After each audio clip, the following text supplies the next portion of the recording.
Halo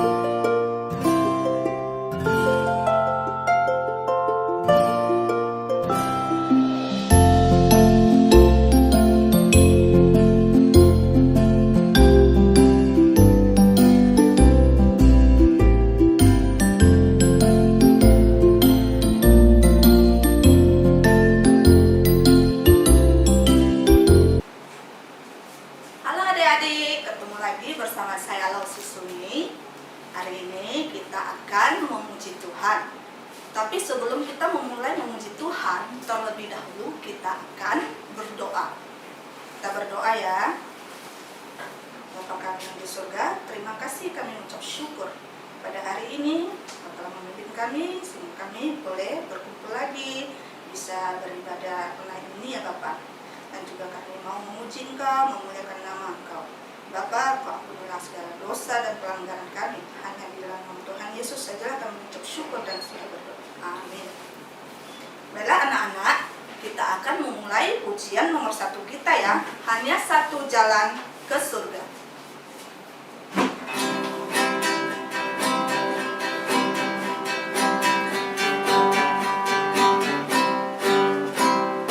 Hanya satu jalan ke surga, hanya di dalam Yesus. Hanya satu jalan ke surga, hanya di dalam Yesus. Tiada yang lain, tiada yang lain, hanya ada dalam Yesus. Hanya satu jalan ke surga, hanya di dalam Yesus. Oke, kita akan memuji Tuhan, pujian nomor 2 ya. Dengan Yesus cinta anak-anak.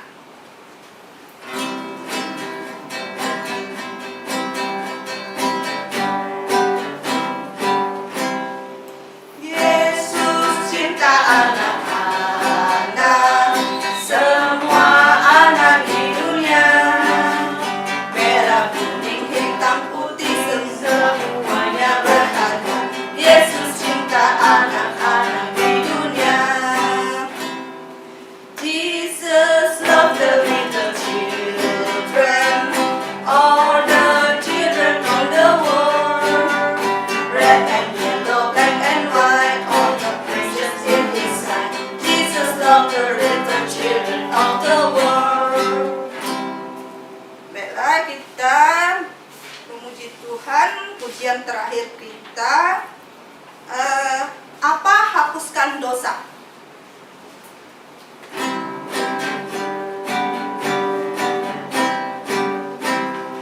Apa hapuskan dosa? Hanya oleh darah Yesus. Apa sucikan jiwa? Hanya oleh darah Yesus. Oh, darah Kalvari, sucikanku bersih, putih seperti salju, hanya oleh darah Yesus. What can wash away my sin? Nothing but the blood of Jesus. What can make me whole again? Nothing but the blood of Jesus. Oh, precious is the flow that makes me white as snow. No other friend I know, nothing but the blood of Jesus. Oke adik-adik, kini tiba saatnya kita akan mendengarkan cerita firman Tuhan ya. Hai anak-anak, mari kita bersama-sama mengucap terima kasih kepada Allah Bapa kita di sorga yang sudah memelihara kita. Sehingga pada hari ini kita dapat bertemu lagi ya di dalam kebaktian anak. Baik untuk sekolah minggu dan juga ya, CMC. Nah, sebelum kita belajar firman Tuhan lebih lanjut. Tadi anak-anak sudah memuji Tuhan ya bersama lause-lause. Sekarang kita akan mendengarkan firman Tuhan, dan mari kita berdoa sebelum kita mendengarkan firman Tuhan. Allah Bapa kami yang di surga, kami anak-anak pada hari ini mengucap terima kasih kepada Engkau. Kami berterima kasih untuk Tuhan Yesus yang sudah datang ke dunia ini 100% Allah, tetapi Ia menjelma menjadi 100% manusia, tetapi sekaligus juga masih 100% Allah, untuk memperkenalkan kepada manusia siapakah Engkau Bapa, dan juga Tuhan Yesus mewakili kami manusia yang berdosa untuk mati di atas kayu salib. Dengan darahnya yang kudus, dosa kami dapat dihapus, dapat diampuni. Dengan kebangkitan Tuhan Yesus pada hari Minggu, pada hari ketiga setelah Ia mati dan dikuburkan, Ia memberikan kami pengharapan hidup yang kekal. Ya Bapa di sorga, pada hari ini kami mau belajar firman-Mu. Mohon Engkau mengampuni dosa kami. Dengan darah Tuhan Yesus, hapuskan semua pelanggaran kami. Dengan Roh Kudus, beri kami hikmat, beri kami kepandaian, berikanlah kami tekad untuk dengan serius, untuk dengan sungguh-sungguh mendengarkan firman-Mu ya Bapa. Kiranya kami dapat belajar tentang firman-Mu, dan kami dapat menjadi saksi untuk Tuhan Yesus di muka bumi ini. Karena Tuhan Yesus segera akan datang kembali sebagai Raja segala Raja, Tuhan dari segala Tuhan. Demikianlah ya Bapa doa kami, hanya di dalam nama Tuhan Yesus kami berdoa dan berterima kasih. Amin. Nah anak-anak, hari ini kita akan belajar tentang Yohanes Pembaptis yang memberikan kesaksian ya tentang siapa dirinya, karena dia ditanya, siapakah engkau hai Yohanes ya, Pembaptis, hai Yohanes putra Zakaria, seorang imam.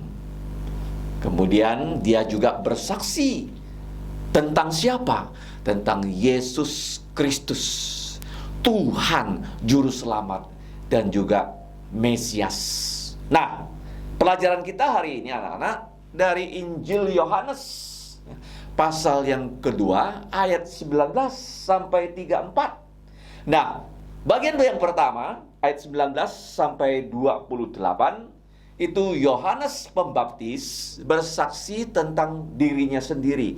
Mengapa begitu? Karena di ayat 19 ya, Yohanes Pembaptis itu ditanya oleh beberapa imam ya, beberapa orang Lewi yang telah mengutus orang bertanya kepada Yohanes, "Siapakah engkau?" Kenapa mereka bertanya? Karena Yohanes ya, pada saat dia mulai melayani, dia dipakai Tuhan menjadi orang yang paling terkenal di Israel. Kenapa? Karena orang-orang di Israel datang ke hadapan Yohanes, mereka mengaku dosa, mereka bertobat, mereka minta diri dibaptis oleh Yohanes Pembaptis. Nah, anak-anak masih ingat gak siapa dia? Dia adalah putra dari Imam Zakaria. Ibunya yang bernama Elisabeth sudah usianya lanjut, sudah seorang nenek-nenek, tidak bisa melahirkan anak lagi karena disebut mandul ya. Zakaria sebagai suaminya pernah berdoa kepada Tuhan supaya diberi anak, tetapi sampai tua belum diberi anak. Ya, sampai tidak bisa punya anak lagi, tentu saja Zakaria sudah berhenti berdoa. Tetapi Tuhan ingat ya doa Zakaria sebelumnya. Dan Tuhan pada saat yang tepat sesuai dengan ya waktunya Tuhan, dia mengutus malaikat. Siapa nama malaikat itu? Malaikat Gabriel. Apa arti nama Gabriel? Nah, Gabriel itu Allah Maha Kuasa, Allah perkasa. Elisabeth itu sudah mandul, tetapi Zakaria yang pada saat itu sedang bertugas di Bait Allah. Dia tidak percaya kata-kata dari malaikat Gabriel, sehingga dia didisiplinkan oleh Tuhan. Dia dihukumnya oleh Tuhan karena tidak percaya firman Tuhan. Dia tidak bisa berbicara selama 9 bulan. Ya, sampai Yohanes lahir, orang bertanya pada dia. Karena orang mau memberikan nama kepada bayi laki-laki yang dilahirkan itu dengan nama Zakaria. Dan Zakaria meminta mereka mengambil sebuah tablet, papan tulis batu, dan dia menulis namanya adalah Yohanes. Apa arti Yohanes? Tuhan memberikan kita anugerah, hadiah. Apa itu hadiah dari Tuhan pada kita? Tuhan Yesus yang sebagai juru selamat kita. Jadi Yohanes, dia adalah orang yang paling terkenal pada saat itu. Jadi begitu banyak orang datang ya ke Sungai Yordan untuk dibaptis oleh Yohanes Pembaptis. Dan orang-orang yang datang itu harus ya mengaku dosa. Kalau tidak mau mengaku dosa, tidak mau bertobat, Yohanes tidak mau membaptis mereka. Jadi pada saat itu Yohanes itu selain pelayanannya sangat berhasil karena dia melayani sesuai dengan perintah Tuhan. Ya, dia membawa orang Israel yang masih di dalam rumah sebagai anak bertobat. Ya, bagaimana bertobat anak-anak? Anak-anak menjadi sangat mendengarkannya kata-kata orang tua. Anak-anak bertobat enggak? Mendengarkan kata-kata dari papa mamanya enggak? Mendengarkan kata-kata dari guru-gurunya enggak? Nah, jadi mereka anak-anak yang menjadi anak-anak yang taat kepada orang tua dan kepada Tuhan dalam firman-Nya. Orang tua pun ya menjadi mereka bertobat. Nah, pada saat itu para pemimpin agama Yahudi di sini adalah para imam, orang Lewi bertanya, "Apakah engkau ya Mesias? Siapakah engkau?" Nah, dia mengatakan kepada mereka dengan tidak berdusta, tidak berbohong, "Aku bukan Mesias." Apa itu Mesias? Mesias itu artinya yang diurapi, yaitu Tuhan pernah berjanji ya kepada Raja Daud bahwa dari keturunan Raja Daud akan lahir seorang raja yang akan menjadi raja untuk selama-lamanya, dan gelarnya adalah Kristus. Makanya kita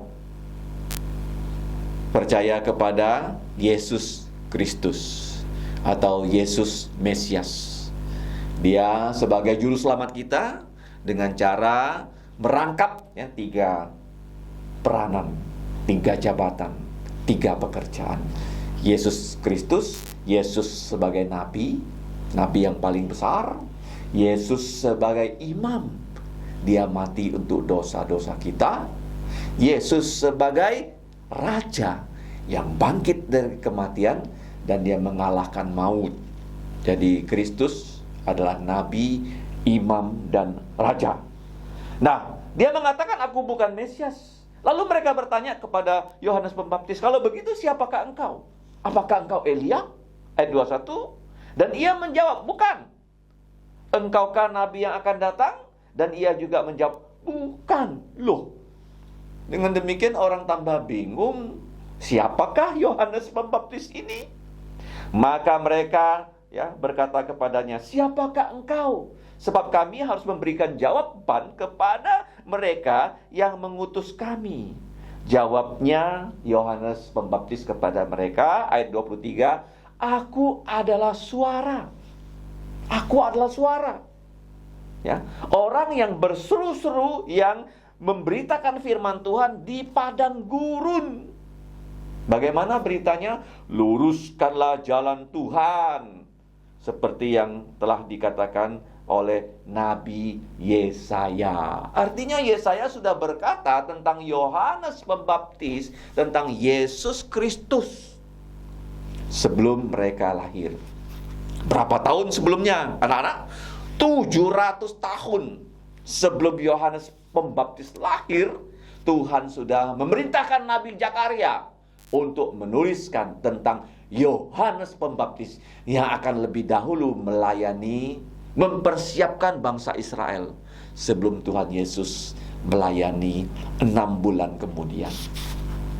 Karena usia Yohanes Pembaptis itu 6 bulan lebih tua daripada Tuhan Yesus yang kekal. Tuhan Yesus itu sudah ada sebelum dia lahir, tetapi dia lahir menjelma menjadi manusia 2000 tahun yang lalu. Ya, anak-anak. Kemudian ya, dia berkata, "Aku hanyalah suara dan aku diperintahkan Tuhan untuk berkhotbah, luruskanlah jalan untuk Tuhan." Tuhan di sini siapa? Ya, bukan Allah Bapa, bukan Allah Roh Kudus, tetapi Tuhan Yesus. Dan di antara orang-orang yang diutus itu ada beberapa orang Farisi. Mereka bertanya kepadanya, katanya, "Mengapa engkau membaptis jikalau engkau bukan Mesias, bukan Elia, dan bukan Nabi yang akan datang?" Yohanes ya menjawab mereka, katanya, "Aku membaptis dengan air, tetapi di tengah-tengah kamu berdiri dia." Siapa dia di sini? Tuhan Yesus Kristus ya, yang pada saat Yohanes mulai melayani, dia belum mulai melayani ya. Tetapi dia akan melayani 6 bulan kemudian. Dia Tuhan Yesus Kristus tidak kamu kenal, yaitu dia yang datang kemudian setelah aku membuka tali kasutnya pun aku tidak layak. Kenapa begitu? Karena Yohanes itu manusia berdosa, sedangkan Yesus walaupun usianya sebagai manusia lebih muda 6 bulan daripada Yohanes Pembaptis, tetapi Tuhan Yesus itu sudah ada sebelum dia lahir. Karena dia Allah yang menjelma menjadi manusia. Makanya Yohanes berkata, "Aku tidak layak membuka tali sepatu Tuhan Yesus." Nah, anak-anak, kita lihat.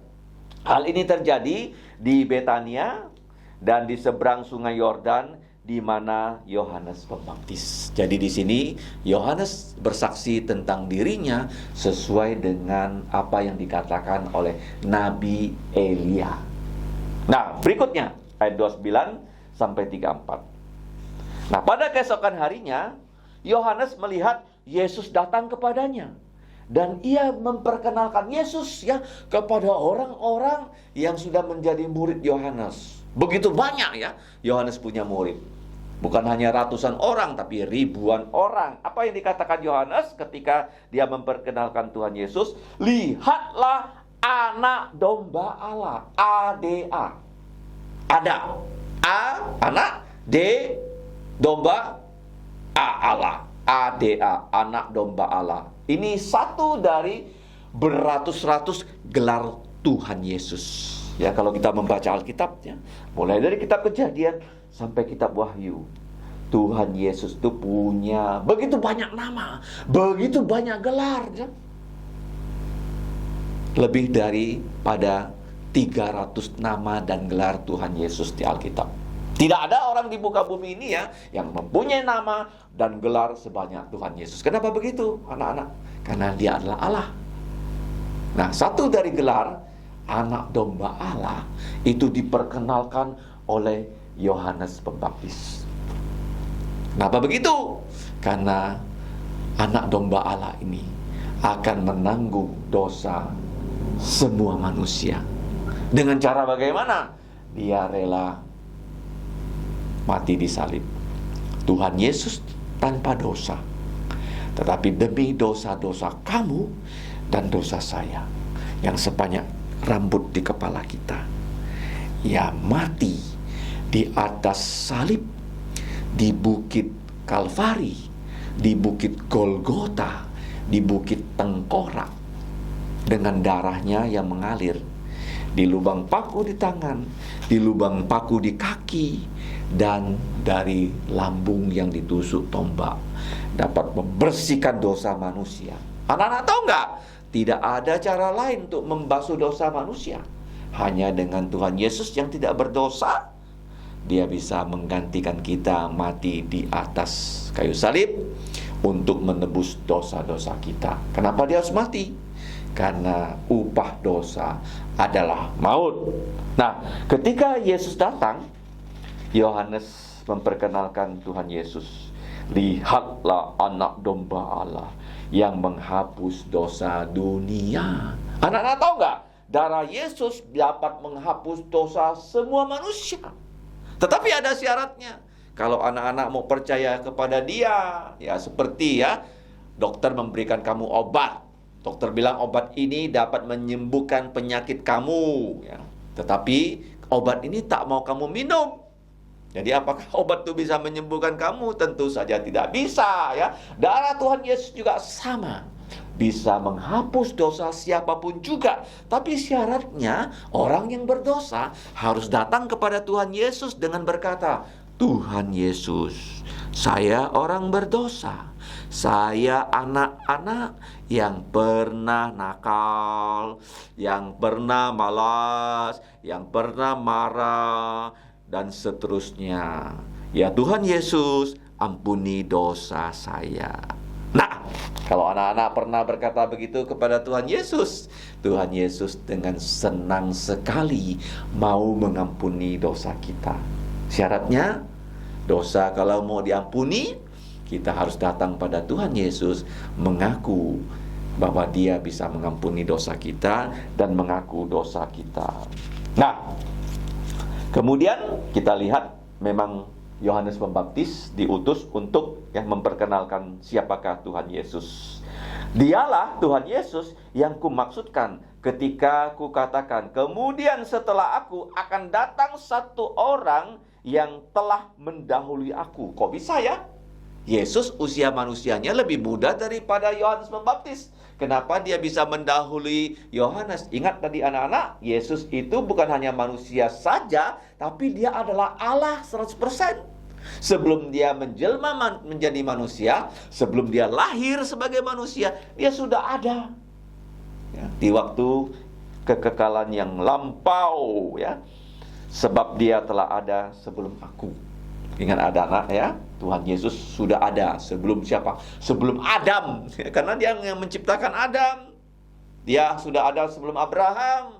Padahal dia lahir sesudah Adam, dia lahir sesudah Abraham. Kenapa bisa begitu? Karena dia adalah Allah. Allah Bapa, dia ada Allah Putra, ya. Allah itu Tritunggal, Allah Bapa, Allah Putra, Allah Roh Kudus.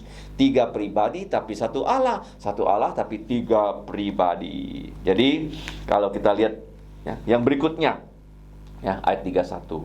Dan aku sendiri pun mula-mula tidak mengenal dia. Memang betul ya, Yohanes Pembaptis, dia sebelum bertemu Yesus, dia tidak kenal siapa Tuhan Yesus. Bagaimana dia bisa kenal Tuhan Yesus? Nah, Allah berpesan pada dia.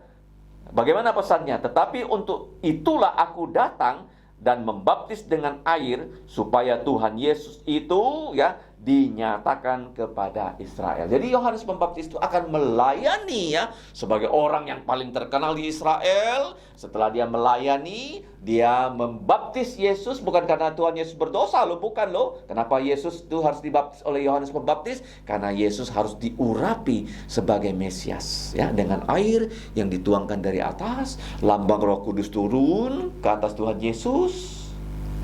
Jadi Tuhan Yesus itu diurapi karena dia akan melakukan 3 pelayanan. Sebagai nabi, memberikan kita seluruh Alkitab ya, Alkitab yang sudah diberikan dari Kejadian sampai Malaki. Tetapi melalui Rasul Yesus Kristus, Tuhan Yesus akan melengkapi Alkitab ini dari 39 buku menjadi 66 buku. Dari Matius sampai Wahyu 27 buku.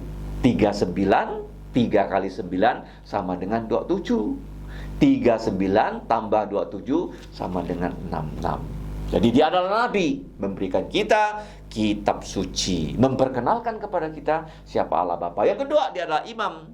Dia bukan menyembelih domba, tapi dia adalah anak domba Allah yang mati untuk dosa-dosa kita. Yang ketiga, dia adalah raja. Dia membebaskan kita dari maut. Nah, ayat 32, dan Yohanes memberikan kesaksian, katanya, aku telah melihat Roh Kudus turun dari langit seperti burung merpati. Kenapa burung merpati? Karena burung merpati, burung yang paling bersih, burung yang paling setia, burung yang tidak sombong, ya.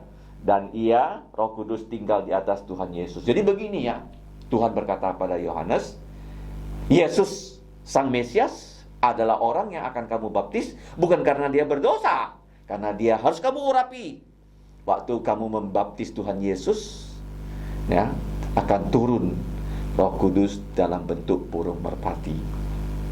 Jadi kita lihat di sini ya, pada saat Tuhan Yesus dibaptis, Roh Kudus turun. Yohanes melihat Roh Kudus turun dalam bentuk burung merpati, dan aku pun ya sebelumnya tidak mengenal Tuhan Yesus, tetapi Dia Allah yang telah mengutus aku untuk membaptis dengan air telah berkata kepada aku, jikalau engkau melihat roh itu turun ke atas orang dan tinggal di atasnya, dialah yang akan membaptis dengan Roh Kudus. Jadi Tuhan Yesus untuk membaptis loh, tapi Dia tidak pernah membaptis manusia dengan air. Dia membaptis manusia dengan Roh Kudus. Ketika kamu percaya Yesus, ya, Tuhan Yesus membaptis kamu dengan Roh Kudus. Karena kalau tidak Dia membaptis kita dengan Roh Kudus, kita tidak bisa percaya Tuhan Yesus. Itu yang pertama. Yang kedua, ya, setelah kita dibaptis oleh Tuhan Yesus dengan Roh Kudus, kita perlu belajar Alkitab, kan? Nah, bagaimana caranya? Tuhan Yesus memenuhi kita dengan Allah Roh Kudus, sehingga pada saat kita belajar Alkitab, kita merasa senang. Kalau orang tidak dipenuhi Roh Kudus, dia belajar Alkitab, dia merasa ngantuk, nggak tertarik, dan sebagainya. Nah, anak-anak, ya, jadi Tuhan Yesus membaptis kita dengan Roh Kudus, ya. Jadi di sini Roh Kudus, ya, akan dipakai oleh Tuhan Yesus untuk membaptis manusia sehingga kita bertobat dan sehingga kita bisa melayani Tuhan Yesus. Dan aku telah melihatnya dan memberikan kesaksian. Tadi dia bersaksi Tuhan Yesus itu anak domba Allah, dan sekarang dia bersaksi Yesus Kristus ini adalah putra Allah, ataupun Allah putra yang telah menjelma menjadi putra manusia. Sehingga kalau kamu percaya, ya, putra manusia Tuhan Yesus sebagai Allah putra Allah, maka kita bisa diselamatkan.